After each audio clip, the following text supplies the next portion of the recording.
இந்த அரசை நம்பி வெளியில் சென்று வருவதற்கு பாதுகாப்பு இல்லை.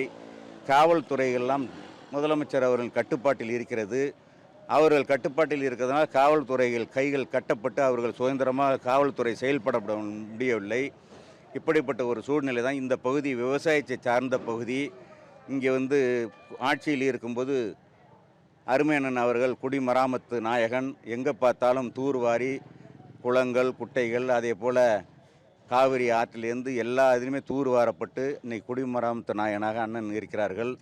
அதே போல் இன்றைக்கி வறட்சிக்கு நிவாரணம் கொடுத்த ஒரே அரசு அம்மா அரசு. அதை பயன்படுத்தி கொண்டு எடப்பாடியார் அவ்வளவுக்கும் வேளாண்மை சார்ந்த பகுதி இருக்கிறதுனால் வறட்சிக்கு நிவாரணம் கொடுத்த ஒரே அரசு அண்ணன் எடப்பாடியார் அரசு தான்.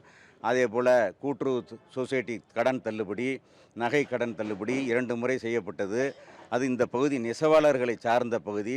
நெசவாளர்களுக்குன்னு அப்போது அம்மா அத்தனை திட்டங்களையும் செய்தார்கள், எடப்பாடியார் அவர்களும் செய்தார்கள். இந்த அரசு எதுவும் நெசவாளர் பற்றி கவலைப்படுவதில்லை, சிந்திக்கவில்லை. ஒரு பொய்யான ஒரு மாய தோற்றத்தை தான் இந்த ஸ்டாலின் அரசு இன்றைக்கி செயல்படுத்தி வருகிறார்கள். இந்த அரசு எப்போது வீட்டுக்கு அனுப்பப்படும், எப்போது எடப்பாடியார் கோட்டைக்கு வருவார் என்று மக்கள் எதிர்பார்த்திருக்கிறார்கள்.